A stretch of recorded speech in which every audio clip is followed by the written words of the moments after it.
할렐루야. 오늘은 여러분과 함께 메네 데겔 우바르신이라는 제목으로 다니엘서 강의 말씀을 나누겠습니다.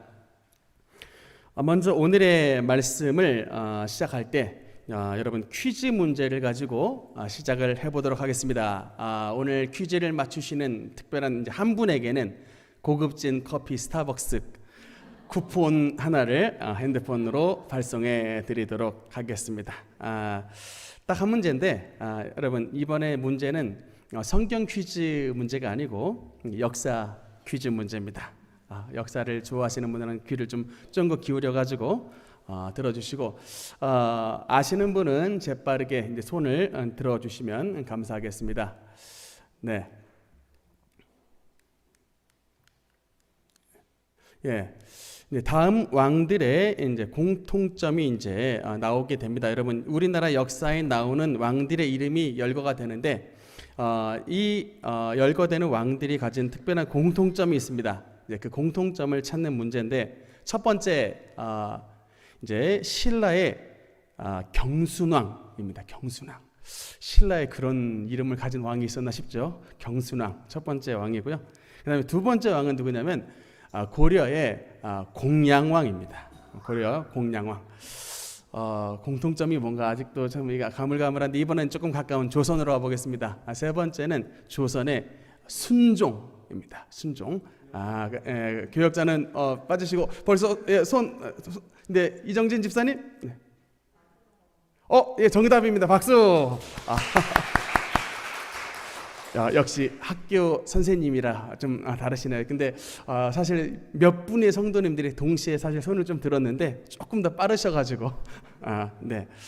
마지막 이제 네 번째 왕은 백제의 이제 의자왕입니다. 저는 의자왕까지 가야 우리 성도님들이 맞출 것으로 예상을 했는데 세 번째 가서 이게 맞추셨습니다. 고려 말고 여러분 고구려의 마지막 왕 이름 혹시 아십니까? 저도 몰랐는데, 네, 이름 나왔어요. 보장왕, 보장왕, 아주 우리 능력교회 역사형들 이름답게 능력이 아주 있으십니다. 수준들이 굉장히 높으세요. 이제 우리가 이상 이제 왕조 시대, 우리나라의 왕조 시대의 각 나라의 왕조에 있었던 마지막 왕들이 이제 누군지에 대해서 알아봤는데. 여러분 이제 오늘 이처럼 본문에 등장하는 왕 역시 이제 우리가 지금 나눴던 이 한 가지 공통점이 적용이 되는 왕입니다. 근데 이 왕은 그냥 우리 조선이나 또는 고려나 이렇게 좀 조그만 나라의 이제 왕으로 지냈던 그런 사람이 아니라 대제국 바벨론의 마지막 왕이었던 사람입니다. 대제국 바벨론의 마지막 왕 이름이 뭔지 아십니까? 한번 따라합시다. 벨사살. 여러분 이제 이 벨사살 왕이 등장을 하는데 다니엘서를 읽어보면 사실 그 안에는 왕이 딱 두 명이 등장합니다. 첫 번째는 느부갓네살, 유명한 느부갓네살 왕이 등장하고 두 번째 왕이 바로 이제 벨사살이라고 하는 이제 왕이 등장해서 우리가 이제 얼핏 생각을 하면 바벨론에는 왕이 딱 두 명뿐인가 이렇게 생각을 하기 쉬운데 여러분 사실은 그렇지가 않습니다. 여러분 이 신학에도 어떤 분과가 있냐면 이제 성경 비평학이라고 하는 이제 이런 분과가 있어요. 근데 이 오늘 본문에 나오는 벨사살이라고 하는 왕을 성경 비평학적 관점에서 보면 굉장히 이 골치가 아픈 왕입니다. 왜냐하면 제가 지난번에 한번 다니엘서 강의 때 말씀을 드렸는데 20세기 고고학의 최고의 발견이 뭐냐면 바벨론 제국의 유물의 발견입니다.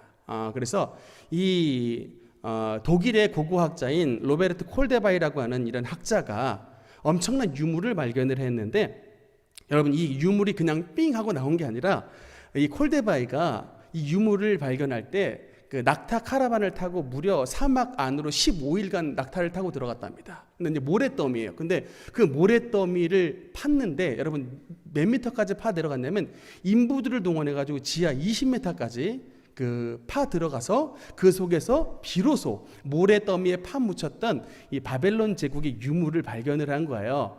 그래서 여러분 그 20m 안에 있었던 그 유물 가운데 최고 유명한 유물이 바로 이제 이슈타르의 문이라고 하는 유물인데 독일의 이 베를린에 가면 그 박물관에 지금 이슈타르의 문이 있습니다. 근데 이것만 나온 게 아니라 여러분 그 당시에 이제 수만 점에 해당되는 바벨론의 점토판 뭐 이런 것들이 굉장히 많이 발굴이 됐는데 지금도 30%밖에 발굴을 못했다고 해요. 이게 모래더미에 묻혀 있어가지고 아직도 발굴이 못했는데 그 점토판에 보니까 어떤 점토판에 뭐가 나왔냐면 당시에 바벨론 왕들의 계보가 적힌 점토판이 나온 거예요. 바벨론에는 이제 이러이러한 왕들이 있었습니다라고 하는 왕의 계보가 적힌 점토판이 나왔습니다. 여러분 우리 생각에는 이 바벨론의 초대 왕이 누굴 것 같아요? 느부갓네살 같죠. 초대 왕이 느부갓네살 같은데 아니고 바벨론의 이 초대 왕은 느부갓네살의 아버지인 잘 안 넘어갑니다. 좀 넘겨주세요. 느부갓네살의 아버지였던 여러분 나보폴라살이라고 하는 왕이 이제 이 신바벨로니아를 세웠던 왕이었습니다. 그 다음에 그의 아들이 바로 이제 느부갓네살이었고 이 계보를 보면은 느부갓네살의 이제 아들이 나오는데 에윌무로닥이라고 하는 아들이 나옵니다. 그 에윌무로닥이 누구냐면 그 유다 왕 맨 마지막 왕 중에 하나였던 여호야긴을 감옥에서 끌어내가지고 죄수의 옷을 벗기고 선대해 주었던 이제 그 왕이 바로 에윌무로닥 왕이었는데 느부갓네살의 아들이에요. 그런데 이 아들이 안타깝게도 이게 모반을 당합니다. 이 느부갓네살의 사위였던 이 네르갈사레셀이라고 하는 이런 이제 왕인데 우리로 말하자면 그러니까 계유정난입니다. 계유정난. 여러분 계유정난 뭔지 아시죠? 그 세조가 이 조카 단종을 죽이고 왕위를 차지했던 계유정난 그것 똑같이 여기서도 그런 사건이 났었는데 그 삼촌 네르갈사레셀이 이제 에윌무로닥을 죽이고 왕위에 올랐습니다. 그러다가 이 네르갈사레셀의 아들 리바시 마르둑이라고 하는 아들이 이제 왕위에도 올랐는데 여기에 또 느부갓네살의 또 다른 사위였던 나보니두스라고 하는 이 사위가 이제 이 리바시 마르둑을 또 죽이고 모반을 했습니다. 그래서 이제 벌써 모반이 2번이나 났으니까 나라가 굉장히 흔들흔들하는 이런 상황이었는데 이 점토판에 이렇게 딱 기록이 된 거예요. 그래서 나보폴라살에서부터 이 나보니두스까지 이제 왕의 계보가 딱 나왔습니다. 제일 우리가 지금 관심 있게 보려고 했던 벨사살은 왕위에 나오지가 않았던 거예요. 그러니까 이게 이제 큰일 났습니다. 그래서 이제 이게 성경 비평하기 좋아하는 이제 서양 학자들이 이것 봐라. 성경은 오류투성이다. 오류투성이다. 다니엘서는 실제 성경이 아니다. 허구적인 기록이다. 무슨 사람이 불 가운데 들어갔다가 멀쩡하게 나오는 게 이게 말이 되냐? 무슨 사람이 사자굴 속에 들어갔다가 멀쩡하게 살아나오는 게 말이 되냐? 이건 다 다니엘서는 허구다. 근데 이렇게 아주 성경을 비평하는 사람들이 굉장히 이런 말하기 좋아했고 그래서 굉장히 성경의 권위가 도전을 받았던 일이 있었는데 그로부터 얼마 지나지 않아서 1854년에 영국의 J.G. 테일러라고 하는 또 다른 학자가 이번에는 또 다른 고고학팀을 이끌고 이라크 남부지방에 탐사를 나섰는데 그 탐사에서 고대 바벨론어로 새겨진 이런 유물을 또 이제 발견을 하게 됩니다. 그래서 보면은 넘겨주세요.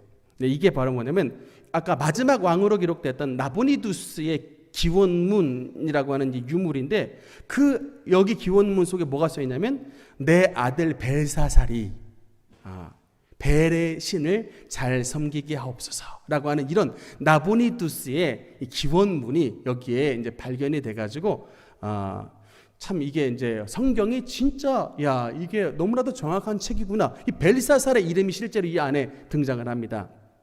여러분, 그러니까 이게 사연이 어떻게 된 거냐면 우리나라 여러분 조선의 역사를 보면 선조가 임진왜란이 일어났을 때 어떻게 하냐면 그냥 나라를 지킨 게 아니라 선조가 36개 주랭랑을 칩니다. 그리고 명나라로 도망을 가버려요. 근데 이제 그냥 도망을 갈 수는 없으니까 자신의 아들인 광해군을 시켜가지고 조정 대신들을 대거 나눠줘서 이제 이 임시로 나라를 통치하도록 만듭니다. 그게 이제 바로 이제 전문용어로 분조라고 하는데, 당시에 그래서 여러분 이 조선의 왕은 누구냐면 실질적으로는 명목상으로는 선조인데 실질적으로 나라를 임진왜란 때 다스렸던 사람은 광해군입니다. 그러니까 여러분 딱 이게 이 지금 바벨론의 상황도 딱 똑같아요.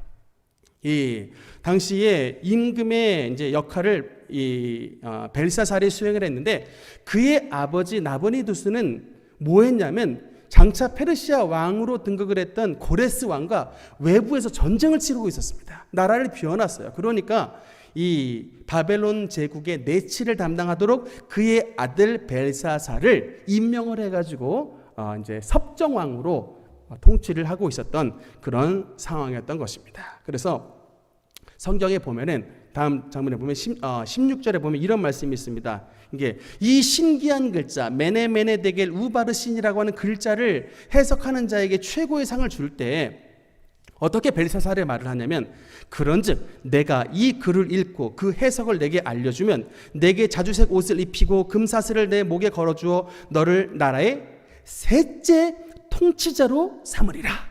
왜 셋째 통치자냐? 첫 번째가 나보니도스 왕이기 때문에, 두 번째가 누구예요? 벨사살이고, 세 번째가 바로 나라의 총리이기 때문에 셋째 통치자로 삼으리라. 여러분, 그래서 성경이 고고학적으로도 어마어마하게 정확한 성경이구나. 이 성경의 명확성이 입증이 돼가지고 정말 신학계에서도 엄청나게 놀라게 되었다. 이게 성경의 정확성을 입증하는 하나님의 말씀인 것입니다. 이 디모데후서 3장 16절에 보면 그래서 모든 성경은 하나님의 감동으로 된 것으로 교훈과 책망과 바르게 함과 의로 교육하기에 유익하니 이는 하나님의 사람으로 온전하게 하며 모든 선한 일을 행할 능력을 갖추게 하려 함이라. 여러분, 모든 성경은 뭐로 됐다? 하나님의 감동으로 됐기 때문에 1.1억의 오류도 없게 되는 것입니다. 우리가 이제 이 다니엘서를 통해서 하나님의 진리를 발견하게 되고요. 여러분, 모든 나라에 이게 왕들이 그렇듯이 사실 이제 제국의 마지막의 왕은 사실상 왕이 아닙니다. 왕이라고 하는 이제 별칭이 따라 붙을 뿐이지 왕이라기보다 그냥 불쌍한 사람에 불과합니다. 여러분, 우리 가까운 고양시 원당에 가보면 고려 시대의 마지막 왕이었던 공양왕릉이 있습니다. 여러분 가봤는지 모르겠어요. 이 공양왕릉이 가까이에 이 원당에 있는데, 여러분 근데 혹시 이 공양왕릉이 우리나라에 2개 있는 거 아십니까? 강원도 삼척에도 공양왕릉이 있어요. 아니, 사람은 하나인데 어떻게 무덤이 2개요? 이게 참 신기한 일이지 않습니까? 근데 이게 왜 그러냐면 이 고려 왕조를 뒤엎은 이성계 일파가 이제 왕권을 잡고서 고려의 마지막 왕이었던 이제 공양왕을 그냥 어떻게 죽인지 모르고 그냥 확 죽여버린 거예요. 그리고 이제 정몽주 같은 사람이 있지 않습니까? 이 몸이 죽고 100번 고쳐주고 이런 사람들이 나올 수 있으니까 이 공양왕의 무덤조차도 한쪽에는 그냥 고양시 쪽으로, 한쪽에는 저 머나먼 삼척으로 2가지를 다 만들어가지고 왕의 무덤조차 헷갈리게 만들어버린 거예요. 이런 장치까지 썼습니다. 참 이게, 그래서 언제나 마지막 나라의 왕은 비극으로 끝난다. 조그만 나라 고려도 그랬거늘 대제국 바벨론이야 오죽이나 하겠습니까?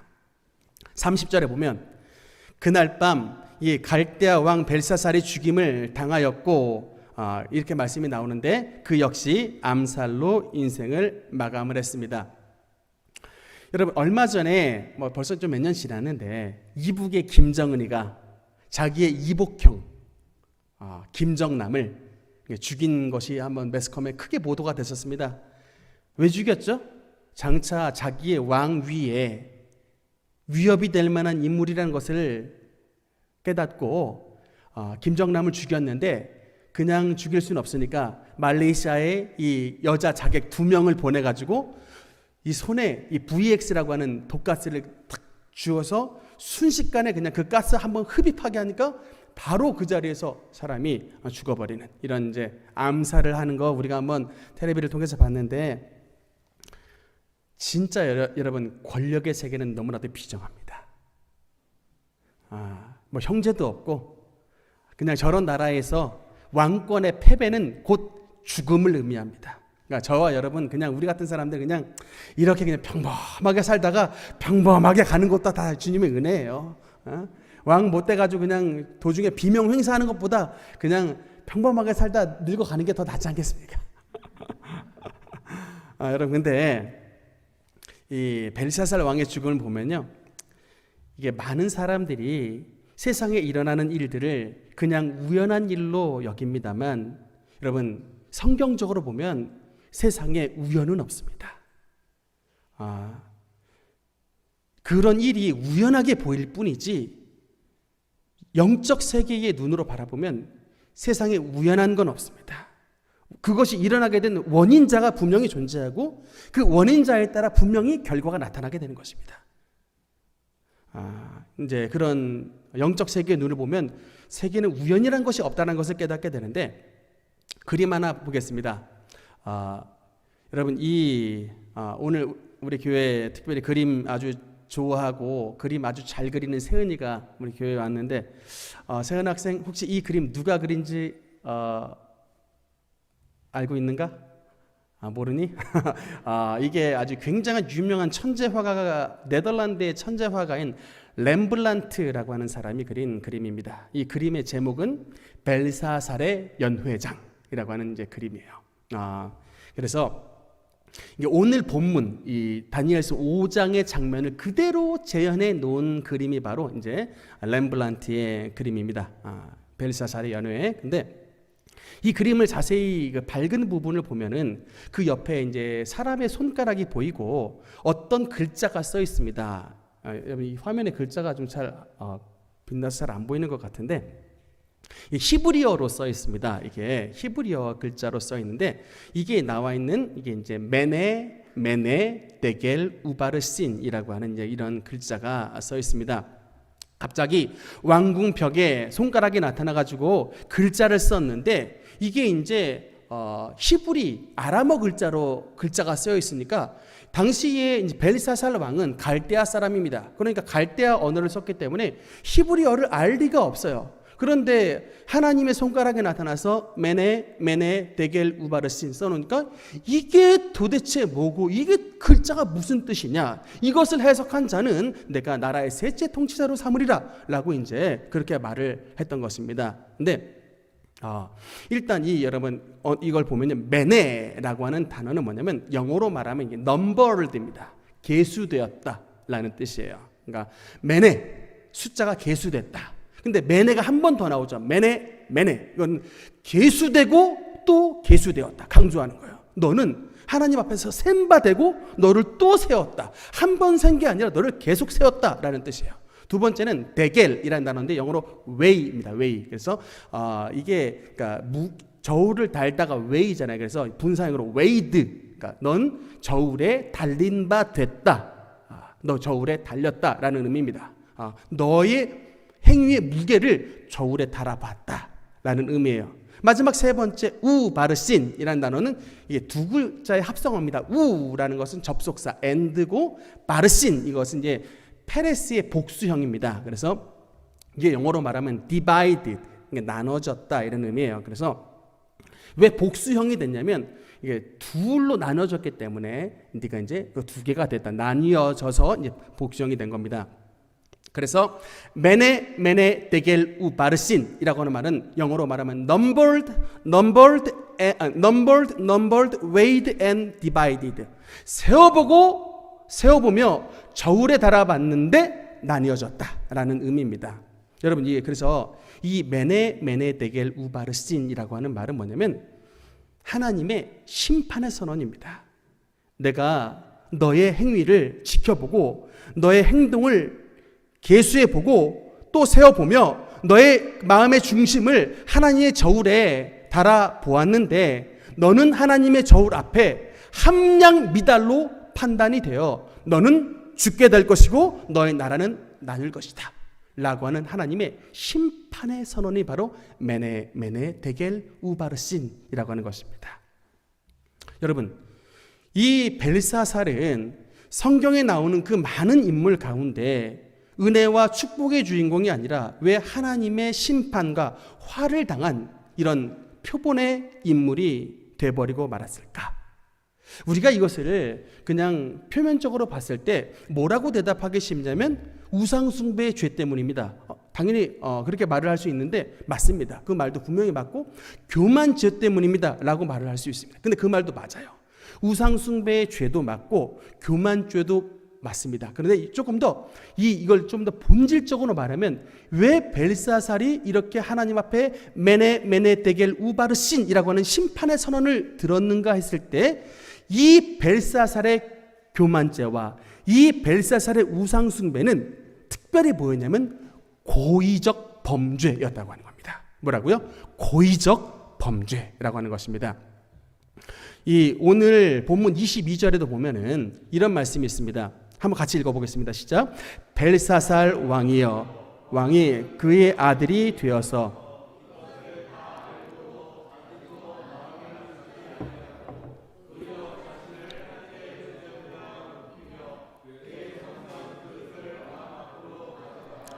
그것으로 술을 마시고 신상들을 찬양하고 하나님께는 영광을 돌리지 아니한지라. 아멘.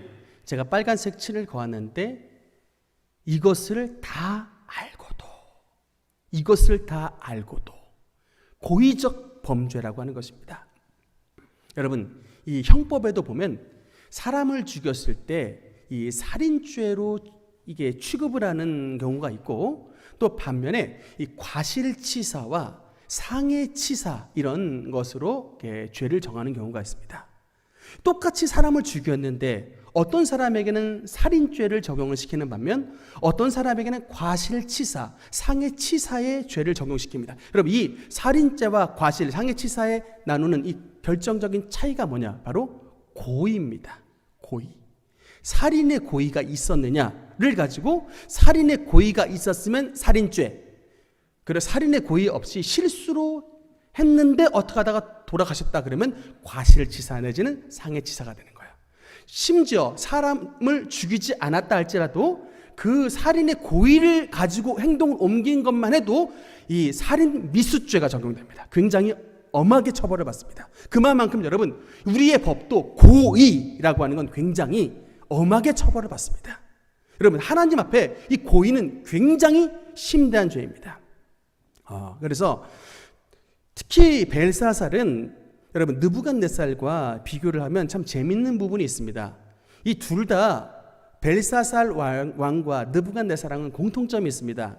둘 다 이방의 왕이에요. 이 바벨론의 왕이었기 때문에 이 바벨론은 우상의 나라입니다. 그렇기 때문에 우상의 나라의 왕은 자연스럽게 우상을 섬길 수밖에 없습니다.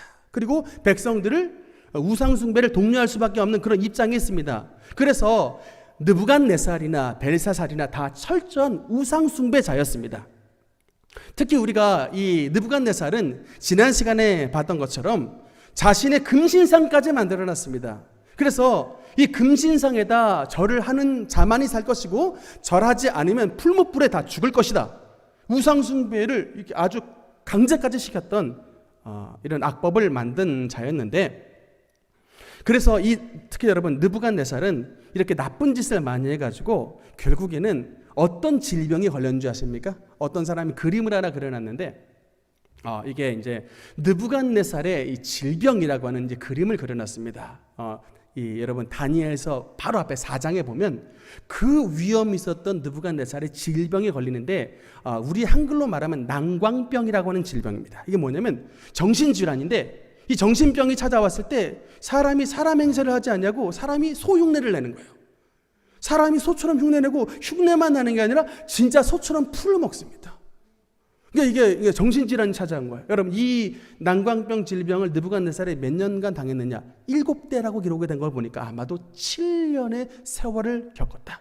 왕위에서 쫓겨나 별궁에 살면서 짐승처럼 살았던, 여러분 이 질병을 왜 걸렸냐? 하나님의 징계 때문에 걸렸는데 이 느부갓네살이 하나님 앞에 우상 숭배하고 교만죄를 저지르니까 하나님께서 그를 정신병으로 친 거예요.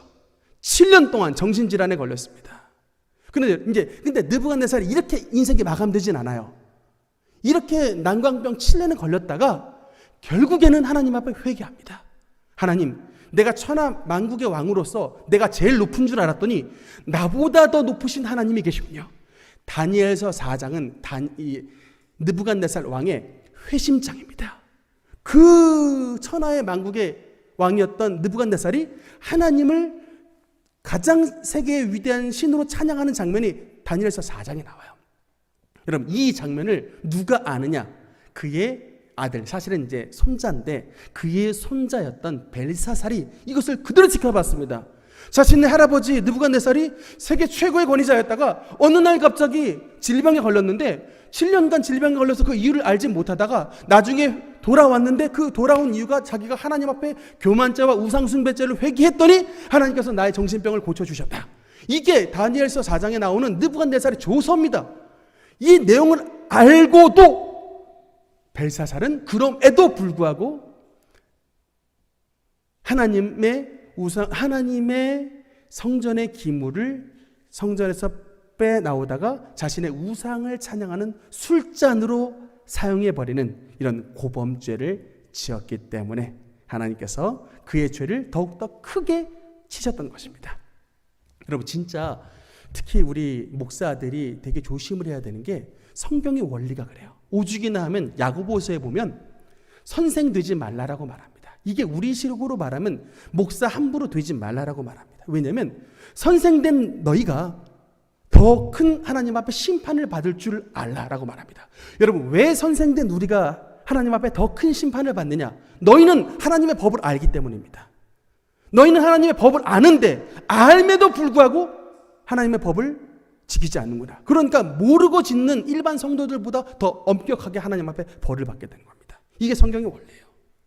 그래서 우리가 중직에 계신 분들, 우리가 성경 공부 이게 많이 하는 거 굉장히 좋지만 중직에 세움받는 거 중요하지만 그만큼 우리의 위치는 하나님 앞에 잘하면 큰 상급을 받으나 잘못하면 벨사살의 길로 갈 수 있다는 큰 위험이 있다는 것을 여러분 아셔야 되는 것입니다. 오늘날 이 주의 말씀을 증거하는 주의 종들조차 이런 영적인 원리를 깨닫지 못하기 때문에 너무나도 죄를 쉽게 범하여 세상 사람들에게 그야말로 이 맛을 잃은 소금처럼 밟히는 신세가 되는데, 여러분, 하나님 앞에 가면 이게 밟히는 것으로 끝나는 게 아니라 메네 데겔 우바르신의 심판을 받게 됩니다. 진짜 우리가 하나님 앞에 조심해야 되고요. 여러분, 우리가 분명히 기억을 해야 될 것은 특히나 벨사살 왕이 하나님 앞에서 이런 고범죄를 지을 때에 통로가 됐던 그 중요한 통로가 하나 있는데 뭐냐면 바로 술이라고 하는 통로입니다. 술을 마실 때에, 주흥이 일어날 때에라고 여러분 본문이 분명히 말씀을 하고 있습니다. 제가 지난 시간에는 세상 음악에 대해서 말씀을 드렸는데 이번 시간에는 또 술에 대해서 말씀을 드려요. 여러분, 굉장히 말씀을 준비하면서 마음이 좋지가 못했습니다. 왜냐하면 제가 사실은 저도 20대 때 굉장히 술 많이 마셔본 사람으로서 이렇게 말씀을 드리는데 이 세상 문화를 접하지 않는 것 자체가 굉장히 어렵습니다. 저도 뻔히 그것을 알아요. 근데 제가 설교를 준비하다 보면 제가 마치 잔소리꾼이 되는 것 같은 그런 참 안타까움을 느낄 때가 있어요. 맨날 세상 음악 듣지 마라, 술 마시지 마라, 그냥 무슨 레귤레이션 메이커도 아니고 맨날 규제하지 마라, 이런 말만 계속 전달을 해야 되는 이런 입장에 있는 걸 보면서 사실 저도 굉장히 좀 마음속으로 괴롭습니다.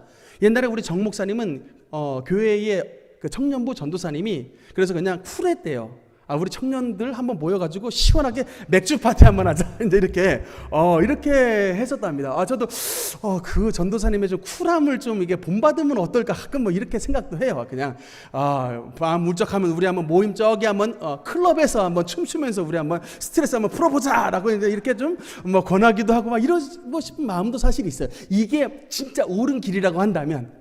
근데 여러분, 참 이 그리스도인의 자유에 대해서 예수님이 뭐라고 말씀하셨냐면 마태복음 11장 28절 29절에 여러분 여기 한번 같이 읽겠습니다. 시작. 수고하고 무거운 짐진 자들아 다 내게로 오라. 내가 너희를 쉬게 하리라. 나는 마음이 온유하고 겸손하니 나의 멍에를 메고 내게 배우라. 그리하면 너희 마음이 쉼을 얻으리니. 아멘. 여러분, 이 예수님께서 하신 말씀, 수고하고 무거운 짐진 자들아 다 내게로 오라, 내가 너희를 쉬게 하리라. 주님께서 우리에게 평안의 초청을 하십니다. 근데 여기 핵심되는 포인트가 있습니다. 어떤 자에게 내가 너희를 쉬게 하리라 라고 하는 은혜가 임하느냐면 바로 나의 멍에를 메고. 여러분, 이게 이 전체 말씀의 핵심 포인트입니다. 예수님의 멍에를 맨 자가 될 때에 주님께서 주시는 세상이 줄 수 없는 하늘의 평안과 은혜와 축복을 받아 누리는 자가 되게 되는 것입니다. 여러분, 교회 다니면 맨날 하지 말라고 하죠.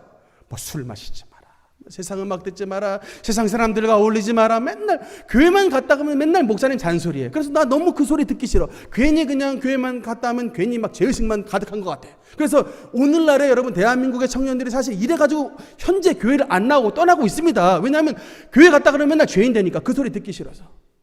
그런데 여러분, 우리는 마음속에 뭐가 있냐면, 이게 독일어로 말하면 엔하이튼겐이라고 하는 게 있습니다. 여러분, 이게 뭐냐면 영의 존재론적 우울감이라는 거예요. 그러니까 우리는 태어날 때부터 우울하게 태어나요. 그러니까 우리는 가만히 있어도 우울해. 이게 불교 용어로 말하면 허무예요. 그러니까 괜히 그냥 내가 불만이 있고, 근데 괜히 내가 쓸쓸하고, 괜히 내가 잘못 태어난 것 같고 뭔가 불만이 있어. 여러분, 그건 여러분이 부모를 잘못 만나서 그런 게 아니라 우리는 아담의 후손으로 태어난 순간부터 엔하이튼겐을 가지고 난 인물들입니다. 뭐냐면 영의 존재론적 우울감. 이게 이정훈 교수님이 이걸 빵꾸 이론이라고 말하는데, 우리 영혼이 다 구멍난 사람들이에요. 태어날 때부터 원죄를 가졌다라고 하는 것을 말하면 영혼이 구멍이 난 사람들이에요. 그러니까 이 구멍이 나는 것을 뭐라도 채워야 돼. 그러니까 어떤 사람은 이것을 술로 채워요. 어떤 사람은 이것을 향락으로 채워요. 어떤 사람은 이것을 게임으로 채워요. 어떤 사람은 이것을 돈으로 채워요. 끊임없이 내 마음에 빵꾸 난 것을 채웁니다. 그런데 채우려고 하면 할수록 이상하게 뭐예요? 나는 영혼의 갈증을 더 느끼는 거예요. 그래서 결국 인생은 허무하다, 이렇게 마감을 짓게 되는 것입니다. 예수님께서 말씀하시는 것이 바로 포인트가 이것입니다. 우리가 이 엔하이튼겐, 영의 존재론적 우울감을 벗어나기 위해서는 유일한 하나님의 해답은 뭐다? 예수님의 멍에를 매는 것입니다. 하나님의 말씀 안에 들어가게 되는 것입니다. 하나님의 말씀으로 우리의 영혼에 구멍이 난 그 구멍을 메우는 것입니다. 그런 자가 될 때에 이 세상에 주는 그런 허무와 공허에서 벗어날 수가 있게 되는 것입니다. 여러분, 제가 진심으로 영혼을 걸고 말씀을 드립니다만, 여러분, 물론 저도 청년 때 술 많이 마셨고 그것을 간증을 이렇게 가끔 하기도 합니다만, 정말 여러분, 기왕이면 죄를 안 짓는 게 좋습니다. 그냥 되도록이면 세상에 안 빠지는 게 좋습니다. 물론 빠졌다가 돌아온 것도 하나님의 은혜예요. 또 그렇게 경험하신 분 많아요. 근데 여러분, 분명히 아셔야 되는 것은, 한 번 죄를 짓는 건 쉽게 말하면 영혼에 골이 생기는 거예요. 영혼에 이게 골이 생기는 거예요. 여러분, 한번 이게 골이 생기면 그 골에는 굉장히 때가 끼기 쉽습니다. 죄를 크게 진 사람들은 더욱더 큰 골이 생기는 거고, 죄를 조그맣게 진 사람들은 쬐끄마한 골이 생기는 거예요. 그래서 쬐끄맣게 졌던 사람은 그만큼 쬐끄맣게 졌기 때문에 빠져나오기도 쉬운데, 크게 진 사람은 그 영혼의 골에 죄가 너무나도 많이 꼈기 때문에 어지간하면 쉽게 돌아오지 못합니다. 그러니까 여러분, 우리가 간증 집회를 봐도 옛날에 죄수들을 막 은혜 크게 받았다가 과거로 돌아갔던 사람들 많이 보죠. 왜 그러냐면 영혼에 너무나도 많은 죄를 져가지고 골이 깊게 배있기 때문에요. 그 사람들은 더욱더 하나님 앞에 많은 기도의 시간을 투자를 해야만이, 많은 기도의 시간을 들여야만이 이 영혼의 죄가 벗겨지게 되게 되는 것입니다. 그러니까 애초에 여러분, 그냥 하나님 앞에서 깨끗한 상태로 있는 게 정말 더욱더 은혜다. 그냥 우리가 세상 사람들 만나면 가끔 우리가 마치 패배자처럼 말할 때가 있어요. 근데 여러분, 진짜 술 안 마셔도 그냥 당당하게 말하세요. 나 안 마셔. 니들 나 이런 거 가지고도 유혹하지? 나 안 해. 근데 여러분, 마지 못해가지고 막 마시고 싶은데 막 그냥 한 잔 마시면 무슨 맛일까? 막 그냥 마지 못해서 막 그냥 이게 아니라, 여러분, 그냥 나 당당하게 안 해. 안 마셔. 클럽 안 가. 돈요 안 받아. 이렇게 당당하게. 여러분, 다니엘의 세 친구가 누굽니까? 하나님 앞에 당당하게 살았던 사람이에요. 왕의 진미가 나오고 맛있는 술이 나오고 세상의 문화가 나와도 그들의 뜻을 정하여 하나님 앞에 선을 딱 그었을 때, 여러분, 하나님 앞에 무릎 꿇었던 다니엘과 세 친구, 하나님이 어떻게 만드셨습니까? 하나님 앞에 무릎 꿇은 다니엘과 세 친구는 세상 앞에 무릎 꿇지 않는 영혼을 만들어 주시는 것입니다. 그것으로 끝이는 것이 아니라 세상이 다니엘과 세 친구 앞에 무릎을 꿇게 만들어 주시는 것입니다. 여러분이 하나님의 법도를 지키면 세상이 여러분 앞에 무릎을 꿇습니다. 하나님께서 여러분의 오른손을 들어 네가 이겼다라고 승리를 선언해 주시는 것입니다. 이게 바로 예수 그리스도를 믿는 자에게 주시는 축복인 거예요. 세상이 무릎 꿇은 자로 만들어 주신다는 것입니다. 마지막 결론의 말씀을 맺겠습니다. 여러분, 메네메네 데겔 우바르신이라고 하는 것은 하나님의 심판의 메시지입니다. 이것은 여러분 그냥 벨사살 왕이 들었던 말에 불과한 것이 아니라 사실은 이 메네메네 데겔 우바르신이라고 하는 것은 앞으로 죽을 하나님 앞에 심판받을 모든 영혼들이 하나님 앞에 섰을 때 듣는 말씀인 것입니다. 한 번 죽는 것은 사람에게 정하신 것이요 그 후에는 심판이 있으리니. 지금 우리는 이렇게 살아있지만 우리의 영혼이 끝나는 날에는 하나님 앞에 서게 됩니다. 우리가 주님을 잘 믿었던 자들은 그리스도의 심판대 앞에 섭니다. 상급 심판 앞에 서지만, 그러나 여러분, 이 세상 속에서 예수님 믿지 않냐고 자기 마음대로 허랑방탕하게 살다가 죽었던 사람들은 그리스도의 은혜의 심판대가 아니라 주님의 백보좌 심판대 앞에 서게 되는 것입니다. 은혜로운 간증 집회를 하시는 분 가운데 여러분 박효진 장로님이라는 분 계십니다. 여러분 혹시 이름을 들어보신지 모르겠는데 유튜브에 굉장히 간증이 많이 나와 있습니다. 이분이 이제 그 교도관 출신이시라 참 사연이 많으세요. 최근에 제가 이분 간증을 한번 들었는데 사형장에 대한 이제 소상한 이 얘기를 들었습니다. 여러분, 사형장, 이분이 서울구치소에 그 이제 사형장에서 이제 보안과장으로 일을 했기 때문에 자기가 눈으로 지켜봤던 사형수가 무려 29명이었답니다. 29명이 이 교수대에 목이 매달려 가지고 죽는 모습을 정말 앞에서부터 이렇게 딱 봤는데, 이 사형장의 크기가 지금 이제 우리 교회 정도 크기 정도 된답니다. 근데 그 안에 교도소 이제 장이 딱 앉아 계시고 옆에는 검사 2명이 배석해야 했답니다. 그리고 또 이쪽에는 의사가 2명이 와 있대요. 그러니까 의사가 2명이 와 있는 이유는 혹시 이 사형수가 사형이 집행된 다음에 혹시 이 사람의 목숨이 붙어 있나 더블 체크를 한답니다. 그래서 의사 2명이 사망 확인서가 도장이 찍혀야 되고, 그리고 이제 종교를 집례하기 위해서 목사님과 스님과 이제 신부님이 거기에 이제 세 분이 앉아 계시는데, 이제 그날에 이제 윤도형이라고 하는 이 이제 사형수에 대한 얘기를 했었습니다.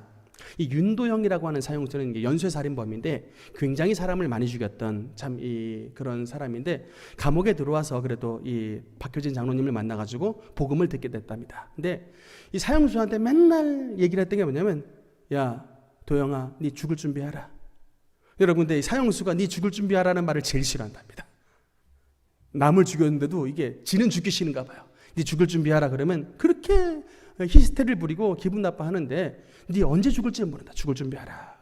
항상 얘기하는데, 그러면서도 이제 죽을 준비라는 거 다른 게 아니다. 예수 그리스도의 복음을 믿어야 된다라고 이제 복음을 전했는데, 어느 날 이 윤도영 씨가 막 울더래요. 그래가지고 자기 마음 속에 예수님이 어느 날 자기가 이렇게 죄 용서해 달라고 하나님 앞에 기도를 하는데, 자기의 마음 속에 주님이 찾아와서 자기를 이렇게 꽉 그냥 붙잡아주는, 안아주는 이런 그냥 느낌을 받았다는 거에서, 그거 네 생각 아니가 이렇게 그냥 얘기를 했는데도 그냥 어쨌든 자기는 예수님이 와서 안아줬다고 이렇게 고백을 했답니다. 이제 근데도 뭐 생활은 여전히 개판이고 믿음의 성숙 단계는 이르지 못했는데, 어느 날 법무부에서 구치소에 이제 명단이 날라왔답니다. 내일 사형을 집행을 하는데, 그 사형 집행자 명단을 탁 봤는데 그 명단 아래 윤도형 이름이 탁 들어있더랍니다. 그러니까 장로님이 그 명단을 본 순간 억장이 무너져 버리는 거예요. 하나님, 해도 너무하십니다.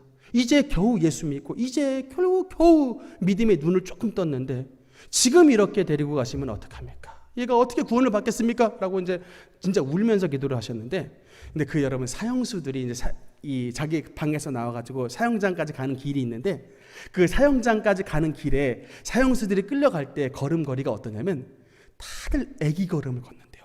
보폭을 척척척 크게 못하고 전부 애기들 걷듯이 다 기어간답니다. 그러다가 일부러 가다가 운동화도 벗어놓는데요. 그러면 교도관님 운동화 신발이 벗겨졌습니다. 그러면 다시 뒤로 돌아가서 다시 운동화 신발 신고 다시 돌아온대요. 이게 뭐냐면 그 운동화 신발 그 다시 신으러 가는 그 시간이라도 벌려고 안 죽으려고 잠깐 되돌아간다는 거예요. 그래도 그 끌고 오는 사람들한테 집사님들한테 맡겼답니다. 억지로 끌려오지 말고 보폭 맞춰가지고 이렇게 찬송해주고 그래도 천국 보내야 되니 위로해주면서 보폭 맞춰 데리고 와라 했는데 차각 하고 이제 사형장 집행되는 집행실 문이 탁 열리는데 갑자기 어디서 할렐루야 할렐루야 할렐루야 할렐루야 이런 소리가 들리더래요. 그래가지고 이게 분명히 이 윤도영 사형 집행전에 이 윤도영을 위로하기 위해서 이 같이 이제 모시고 오는 교도관들이 위로해 주냐고 할렐루야를 얘기를 할 것이다라고 생각을 했는데 그 순간 탁 옆에 보니까 그 끌고 왔던 교도관들의 얼굴은 너무나도 긴장이 돼가지고 얼굴이 완전히 딱 그냥 새하얘지고 굳어버렸는데 그 끌려오는 윤도영 씨가 얼굴은 해같이 빛나는데 할렐루야 할렐루야 할렐루야 이렇게 하면서 걸어오더라는 거예요. 그래서 이게 그 진짜 과장 보태지 않고 해처럼 빛나는 그런 얼굴을 하고 있더랍니다. 그러면서 딱 들어오면 처음 그 목 매달린 줄이 바로 보인대요. 근데 그 줄을 딱 보고도 의연하게 안고 교도소장이 말하는 인정신문을 하더랍니다. 이름이 뭡니까? 윤도영입니다. 주소는 어떻게 되십니까? 어디입니다. 본적을 말하세요. 본적 말하고 또박또박. 그러면서 이제 이 교도소장이 왜 이 사람이 사형이 집행이 되는지 소장을 읽어준답니다. 당신이 이제 판결문을 읽어 내려가는데 당신 사형수 윤도영은 1900 몇 년 몇 월 수원시 어디 하는데 갑자기 딱 소장님 한 가지 부탁했습니다 라고 얘기하더랍니다. 무엇입니까? 소장님이 지금 읽으시는 죄는 제가 다 지었습니다. 제가 인정합니다. 그러나 그 죄는 제가 하나님을 알기 전에 지었던 죄들입니다. 제가 하나님을 조금만 더 일찍 알았더라면 이런 흉악한 죄는 제가 짓지 아니하고 이렇게 형장에서 나의 삶을 마감하지 않았을 텐데 하나님을 일찍 믿지 못했던 것이 원통할 뿐입니다. 물론 개인적으로 제 죄로 말미암아 억울하게 죽음을 당했던 피해자들과 또 남겨진 유가족들에게는 씻을 수 없는 죄를 저질렀습니다. 이 시간 정말 내 생명을 다해 사과합니다. 그러나 소장님, 하나님은 이 더러운 죄를 하나님께서 죄를 기억하지 아니하시고 나의 모든 죄를 예수의 피로 사하신다고 약속을 해주셨습니다. 하나님도 기억하지 아니하신다고 하는 그 나의 더러운 죄를 내가 마지막 하는 이 순간에 내 귀로 들어서 나의 귀를 더럽히고 싶지 않습니다. 내가 하나님 앞에 용서받은 영혼 그대로 깨끗한 그대로 하나님 나라에 가고 싶습니다. 제발 그 죄를 잊지 말아 주십시오. 이렇게 부탁을 했답니다.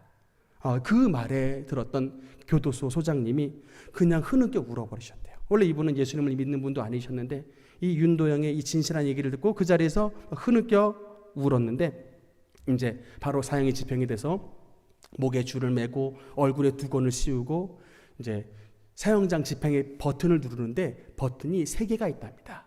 3사람이 동시에 누르게 돼 있대요. 왜냐하면 버튼을 누르는 사람이 내가 이 사람을 죽였다는 죄책감이 들지 않게 하려고 이 전자 회로가 3개가 동시에 해서 누가 버튼을 누른지 어쨌든 3명이 동시에 버튼을 누르게 탁 돼 있는데 탁 누른과 동시에 밑에 있는 널판지가 탁 열려서 목에 이제 바로 의자가 딱 아래 떨어지고 목이 매달리게 되는데 그 목에 줄이 달린 그 순간에 이 윤도영이 마지막에 어떤 말을 하느냐?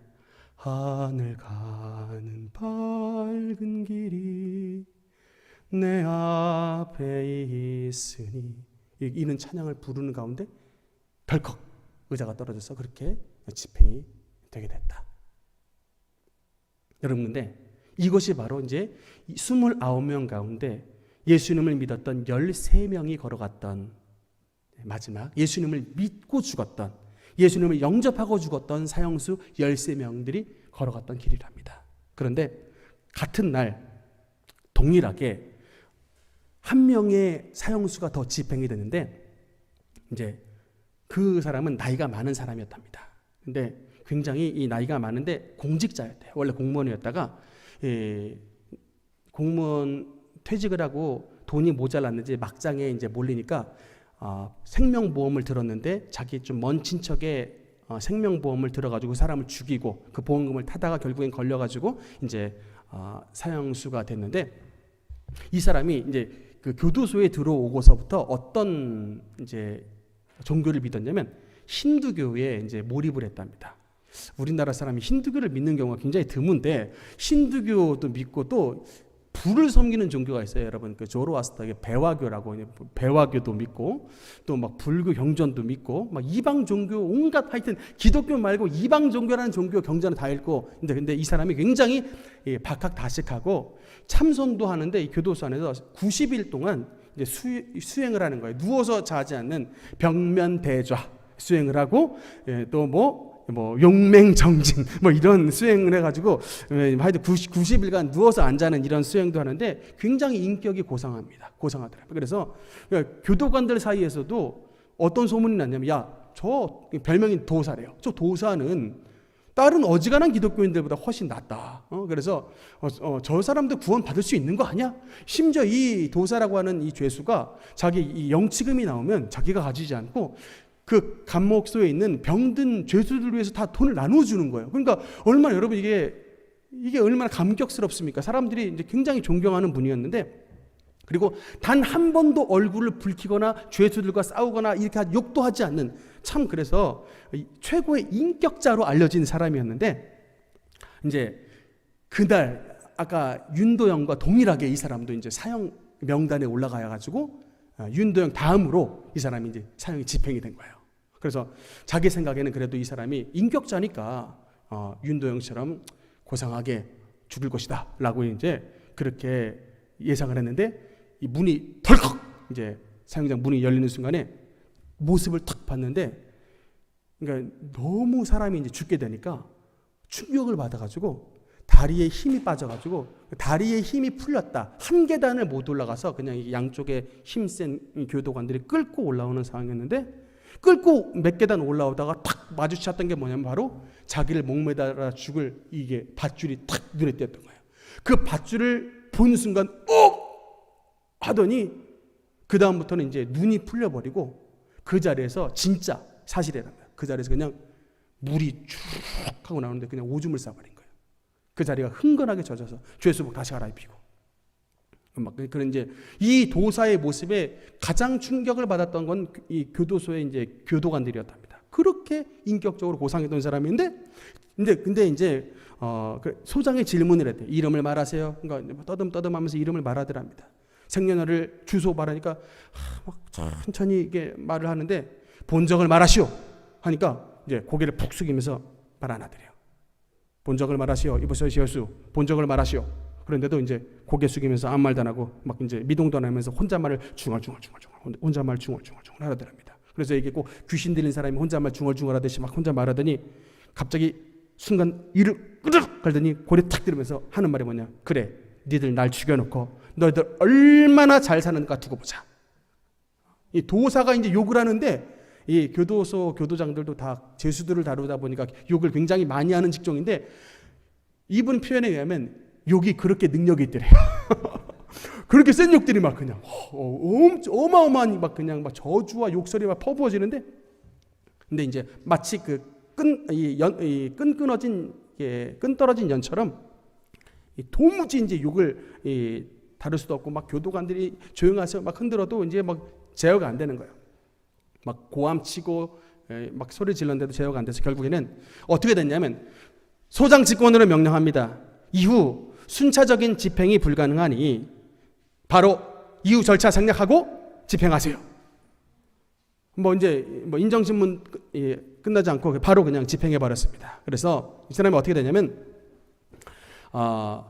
두건 씌워놓고 목에 줄 달고 떠날 때까지 험악하고 처참하게 그냥 욕하고 저주하고 소리 지르다가 그렇게 이제 세상을 떠나가게 됐다. 그런데 이 이제 장로님께서 하시는 말씀이 29명의 이 사형수 가운데 딱 두 부류로 나눠준다는 거예요.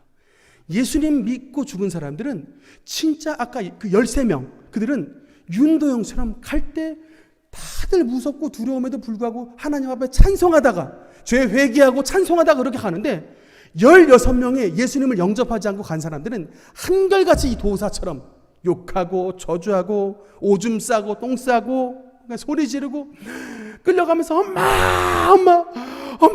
엄마 막 소리 지르고 그러다가 그냥 마지막 때까지 그렇게 울부짖고 탄식하다가 그렇게 그냥 죽는 이런 모습이 딱 두 가지로 나눠지더라는 거예요. 여러분, 사형장의 줄이 내 목에 걸려지는 앞에서 하나님 앞에 찬송을 부를 수 있다. 여러분, 이게 어떤 능력이겠습니까? 그 사람이 강단져가지고 그럴까요? 여러분, 그게 아니에요. 우리가 여기서 예수님의 능력을 발견해야 되는 것입니다. 윤도영과 사형수들 분명히 흉악한 죄를 저질렀습니다. 많은 사람을 아프게 했고 사회 악입니다. 그래서 사형받는 것입니다. 그러나 여러분, 그럴지라도 저들의 죄는 너무나도 무겁고 저들의 죄는 너무나도 흉악하다 할지라도 그 흉악한 죄까지 건져낼 수 있는 예수 그리스도의 보혈의 능력이 얼마나 크고 위대한가를 다시 한번 이들을 통해 보여주시는 것입니다. 우리도 여러분, 예수님께서 우리를 얼마나 사랑하시는지 그 사랑의 능력으로 우리도 사실은 우리가 지었던 모든 죄를 비춰봤을 때는 우리도 사형을 당해도 마땅할 그런 사람들이지만 그럼에도 불구하고 하나님께서 저와 여러분을 사랑하셔서 우리를 건져내신 그 예수 그리스도의 보혈의 능력이 있기에 지금 저와 여러분 예수님을 믿고 하나님 앞에 이렇게 건강하고 기쁜 신앙생활을 할 수 있게 되는 것입니다. 사랑하는 성도 여러분, 우리 모두 마지막 때 주님의 심판대 앞에 서게 되는 것입니다. 그 심판대 앞에 섰을 때 저와 여러분을 향한 하나님의 심판의 메시지가 절대로 메네 데겔 우바르신이 되어서는 안 됩니다. 우리 모두 메네 데겔 우바르신, 달아보고 저울에 세워봤더니 너희가 부족하여 지옥으로 떨어진다, 이런 하나님의 말씀이 아니라 우리 모두 다윗이 고백했던 것처럼 내 잔이 넘치나이다. 하나님 안에서 우리의 선한 행실이 주님의 잔에 넘치는 그런 축복된 삶을 살아가서 우리 모두 영광의 주와 함께 왕노릇하며 주님 앞에 승리자의 삶을 살아가시는 우리 모든 능력교회 성도들 되시기를 주님 이름으로 축원합니다.